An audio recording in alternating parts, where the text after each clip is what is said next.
Faith accompli situation is not created while deliberations are being held. ఇంత స్పష్టంగా రాహుల్ బొజ్జా గారు ఈ లెటర్ రాసిండ్రు. 30 నాడు, ఇది కూడా ఎప్పుడు రాసిండ్రు, బీఆర్ఎస్ ముళ్ళు గట్టబట్టి పొడిస్తే 30 నాడు ప్రెస్ మీట్ పెట్టి వీళ్ళ బండారం బయట పెడితే 1వ తారీఖు రాసిండ్రు. ఏమని రాసిండ్రు, కమిటీ అయితే వేసినాము కానీ ఈ కమిటీ మీటింగ్కు 2 కండిషన్లు, ఈ 2 కండిషన్లు ఒప్పుకుంటేనే మేము ఢిల్లీలో మీటింగ్కి వస్తాము అన్నారు. ఏంటి మొదటి కండిషన్ ఏంటి? మొదటి కండిషన్ ఏమో ఆంధ్రప్రదేశ్ ప్రభుత్వము నల్లమల్ల సాగర్ డిపిఆర్ తయారీ ప్రక్రియను వెంటనే ఆపాలి, ఫస్ట్ కండిషన్. 2వ కండిషన్ ఏంది, కేంద్ర ప్రభుత్వం సెంట్రల్ వాటర్ కమిషన్లో నల్లమల్ల సాగర్ అనుమతుల ప్రక్రియను తక్షణమే ఆపాలి. ఈ 2 కండిషన్లు మీరు ఒప్పుకుంటేనే ఢిల్లీలో మీటింగ్కు వస్తాము అని రాహుల్ బొజ్జా గారు మన రాష్ట్ర ప్రభుత్వము ఈ ఉత్తరం రాసింది. నౌ మై క్వశ్చన్, ఈ 2 కండిషన్లు ఒప్పుకున్నారా? కేంద్ర ప్రభుత్వం మీకేమైనా మేము సిడబ్ల్యూసిలో అనుమతుల ప్రక్రియ ఆపాము అని లెటర్ రాసిందా? మీకేమైనా చెవులో చెప్పిందా? ఆ కాగితం బయట పెట్టండి. నంబర్ 2, ఆంధ్రప్రదేశ్ మేము Nallamala Sagar pre feasibility report తయారీ ప్రక్రియను ఆపేసినము అని ఆంధ్రప్రదేశ్ మీకు ఏమైనా హామీ ఇచ్చిందా? కమాన్ బయట పెట్టండి. మరి ఈ 2 జరగకుండా ఇలా మీటింగ్కి ఎందుకు పోతున్నారు? ఈ 2 జరగకపోతే మీరు మీటింగ్కి ఎందుకు పోతున్నారు? అంటే తెలంగాణ నీళ్లను ఆంధ్రాకు ధారా దత్తం చేయడానికి పోతున్నారా? రేవంత్ రెడ్డి గురు దక్షిణలో భాగంగా పోతున్నారా? తెలంగాణకు మరణ శాసనం రాయాలనుకుంటున్నారా? ఇది తెలంగాణ తెచ్చిన పార్టీ, తెలంగాణ కోసం పోరాడిన పార్టీ, తెలంగాణ హక్కులకు అన్యాయం జరుగుతుంటే ఒక్క క్షణం కూడా ఊరుకోని పార్టీ. ఊరుకోం. We are the fighters. ఎన్నో త్యాగాల పునాదుల మీద తెలంగాణ తెచ్చినాం. ప్రజలు నీకు అధికారం ఇచ్చింది గోదావరి నీళ్లను ఆంధ్రాకు దారాదత్తం చేయడానికి కాదు మిస్టర్ రేవంత్ రెడ్డి. నాకు ఉత్తమ్ కుమార్ రెడ్డి గారు ఎందుకు మౌనం వహిస్తున్నారో నాకు అర్థమైతలేదు. రేవంత్ రెడ్డికి గురుదక్షిణ ఉండొచ్చు, నువ్వెందుకు మౌనంగా ఉంటున్నావు ఉత్తమ్ కుమార్ రెడ్డి గారు? ఈ ఉత్తరం నీ సెక్రటరీ నువ్వు రాసిందే కదా, నీ అప్రూవల్తోనే ఈ ఉత్తరం పోయింది కదా. మరి ఈ ఉత్తరం రాసిన నువ్వు ఎటువంటి హామీ లేకుండా, కేంద్రం నుంచి ఆంధ్రప్రదేశ్ నుంచి హామీ లేకుండా ఎందుకు పరిగెత్తి ఢిల్లీ మీటింగ్లో పాల్గొంటున్నారు? ఇంకా బాధ కలిగే అంశం, ఇక్కడ చాలా కీలకమైనటువంటి అంశం. ఈ మీటింగ్కి ఎవరు లీడర్? ఎవరు? ఆదిత్యనాథ్ దాస్. ఎవరిని తోలుతుండ్రు వీళ్ళు? ఆదిత్యనాథ్ దాస్ని తోలుతుండ్రు. ఎవరు ఆదిత్యనాథ్ దాస్ మీ అందరికీ తెలుసు. ఒక చిన్న ఎగ్జాంపుల్ చూపిస్తా. ఆదిత్యనాథ్ దాస్ గారు ఆంధ్రప్రదేశ్ చీఫ్ సెక్రటరీగా ఉన్నప్పుడు గోదావరి రివర్ మేనేజ్మెంట్ బోర్డు 9వ మీటింగ్, ఇది మినిట్స్ ఆఫ్ ద మీటింగ్. దీంట్లో ఎవరెవరు పాల్గొన్నారో కూడా ఇక్కడ ఉంది. ఇగో ఆంధ్రప్రదేశ్ తరఫున ఎవరు పాల్గొన్నారంటే Adityanath Das IAS special chief secretary government of Andhra Pradesh. Andhra Pradesh నుంచి 9వ జిఆర్ఎంబి మీటింగ్కి ఎవరు వెళ్ళారు?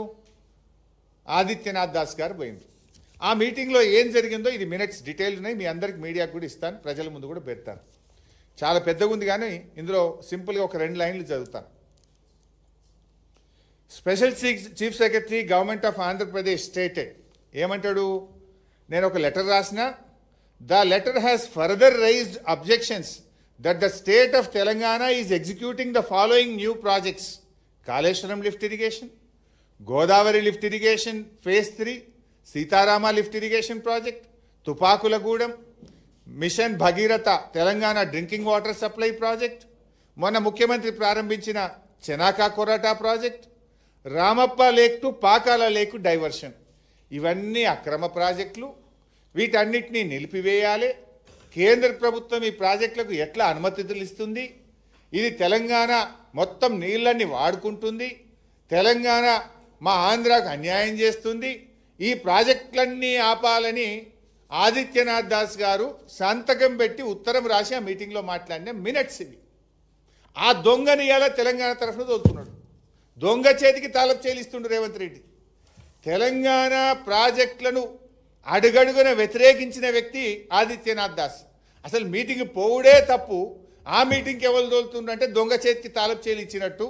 తెలంగాణ ప్రాజెక్టులకు అడ్డుపడ్డ వ్యక్తి, తెలంగాణ ప్రాజెక్టుల మీద కోట్లలో స్టేలు తెచ్చిన వ్యక్తి, నరనరాన తెలంగాణ వ్యతిరేకతను మూటగట్టుకున్న వ్యక్తి ఆదిత్యనాథ్ దాస్ ఇప్పుడు తెలంగాణ తరఫున ఢిల్లీలో మీటింగ్ పోతారట. అంటే ఏం అర్థం చేసుకోవాలి? మీరు మొత్తం మన తెలంగాణ నీళ్ళను ఆంధ్రాకి అప్పచెప్పే కుట్ర జరుగుతున్నట్ట కాదా? నీకు ఎవరు తెలంగాణ బిడ్డనే దొరకలేదా? తెలంగాణలో ఒక నిఖార్స్ అయిన ఒక ఇంజనీర్ దొరకలేదా? తెలంగాణ సోయిగల్ల ఒక్క ఒక అధికారికి దొరకలేదా? ఈ తెలంగాణ ప్రాజెక్టులను అడ్డుకుంటూ నేను మినిట్స్ చూపిస్తున్నాను. It's not my own story, I'm showing the minutes of the meeting. ఆయన రాసిన ఉత్తరం చూపిస్తున్న, ఆదిత్యనాథ్ దాస్ రాసిన ఉత్తరం. మన కాళేశ్వరం వద్దంటాడు, మనకు మంచినీళ్ళు వద్దంటాడు, మన దేవాదులను వద్దంటాడు, ఆదిలాబాద్ నీళ్ళు ఇచ్చే తుపాకులగూడెం వద్దంటాడు,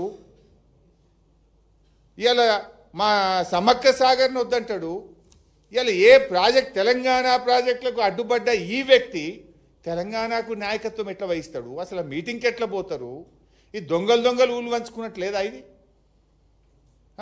పోనంటూనే మీటింగ్ పోతాడు. నువ్వేమని రాసినావు? మేము మీటింగ్ రామ్.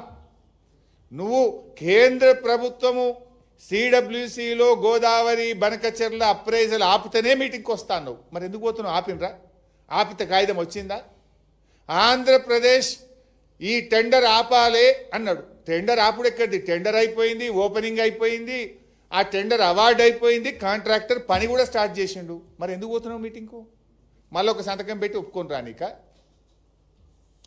అంటే ఈరోజు తెలంగాణ నీటి హక్కులను గంపగుత్తగా ఆంధ్రప్రదేశ్కి అప్పచెప్పే కుట్ర జరుగుతూ ఉంది.